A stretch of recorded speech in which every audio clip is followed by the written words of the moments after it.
Welcome to Stoughton Health Talk. I'm your host, Maggie McKay.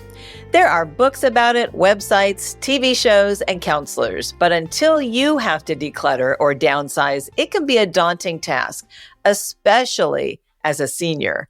So today, client relocation consultant Alicia Filiatro will answer questions on how to get started and how to help your parents if they need it. Thank you so much for being here today, Alicia. I cannot wait to hear about this because I need this help myself, and I know a lot of seniors who do too. So this is going to be fun. Well, thank you for having me and letting me talk about one of my favorite topics. Absolutely. Let's start with, what challenges do seniors commonly face when they're trying to downsize? Downsizing can feel daunting at any age, but seniors do face unique challenges. First of all, there may be health issues or physical limitations that slow efforts or make some impossible on their own. So that's one issue, but probably the biggest one is the fact that, especially here in the Midwest, we have people that have lived in their homes for 40, 50, or even more than 60 years. During that time, they have collected the things that they love, or they've inherited things over the decades, and each of those cherished pieces tell stories of their lives. So the other side of that, though, is that means more. So more stuff, more decisions. And oftentimes we're looking at things like decision fatigue that can be physically exhausting after making so many decisions in a short period of time. The final issue is sometimes family isn't available to help. Busy careers, raising kids, or distance issues may limit that support. I love that expression, decision fatigue. I completely understand what that means. Yeah. In your experience, Alicia, do adult children often keep their parents' belongings, or do they tend to decline them? What factors influence their decision? Well, this actually could be another challenge that seniors face today. When I got my first apartment, the only thing that I bought was a rug for my bathroom and some candles. Everything else came from my parents' home and my grandma's home.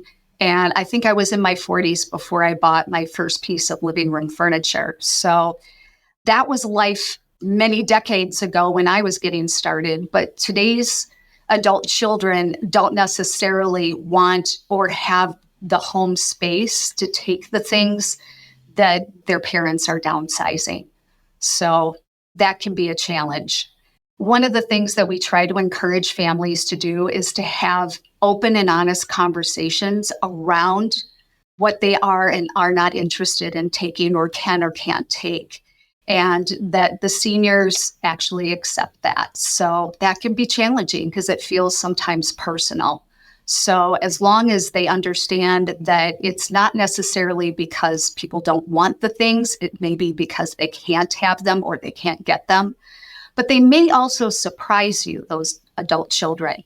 I often see the most interesting things, the things that the parents may never even consider that the children would want, like the old Folgers tin with the fresh baked cookies from their childhood in the back of the cupboard that hasn't been used in 20 years.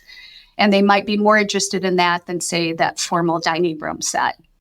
I was just at a party the other day, and we got talking about how kids today don't want stuff. They're kind of minimalist, and they don't even want the china. And so we're all sitting around like, what are we going to do with these 4 sets of china? I mean, I guess you donate it. So where do you recommend seniors start downsizing? My first tip is where you don't start downsizing. I recommend not starting with the things that seniors are most attached to, those highly sentimental items, the things that they collected, the things that they may have inherited or been gifted. Those are hard places to get started. So I recommend staying away from the things with a lot of emotional attachment until you kind of build up your momentum of making decisions. So start off with the things that are kind of low stakes. So things like towels in the linen closet that you've been meaning to get rid of for years, or the things in the bathroom linen closet in the back, your old shampoos with dust on it. That's Dust is usually a pretty good indicator that things haven't been used for a while. And that helps kind of build momentum and kind of figure out how you want to proceed.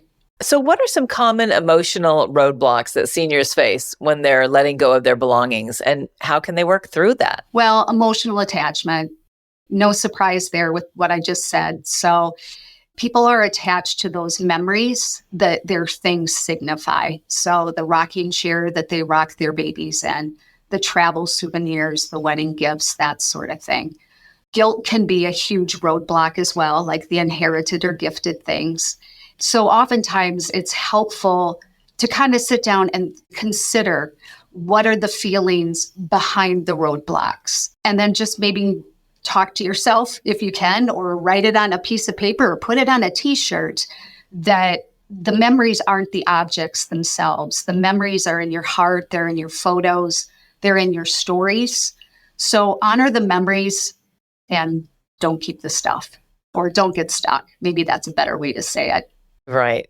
It's so true. I have a lot of friends who lost everything in the fires recently in California.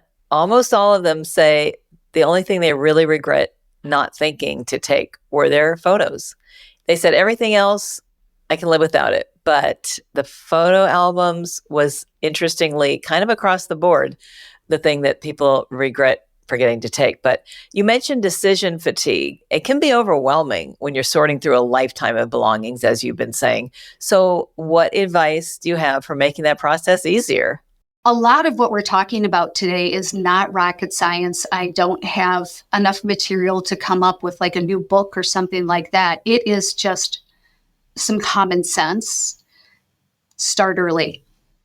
And if I could do subliminal suggestion, I just keep saying today, start today, start today. So you can chunk things out over a longer period of time, so you don't overdo with the decision fatigue or get decision fatigue because you're trying to do too much at one time. This also allows you to maybe do things like just work at it for 15 minutes. Sometimes that's all seniors can do in a day because it is such a difficult task. The other thing is, like I said before, start with the things that you don't have a lot of sentimental attachment to it. A work through with that would be to do a first pass of areas where you are removing the things that are kind of obviously or easily justifiable. So damaged or broken items, duplicate items. Sometimes we have duplicate appliances. We get a new smaller coffee maker, but we don't get rid of the bigger one. And it's, again, gathering dust. The dusty shampoos, the expired food, expired spices, that's a big one. You know, the old ones kind of live in the back.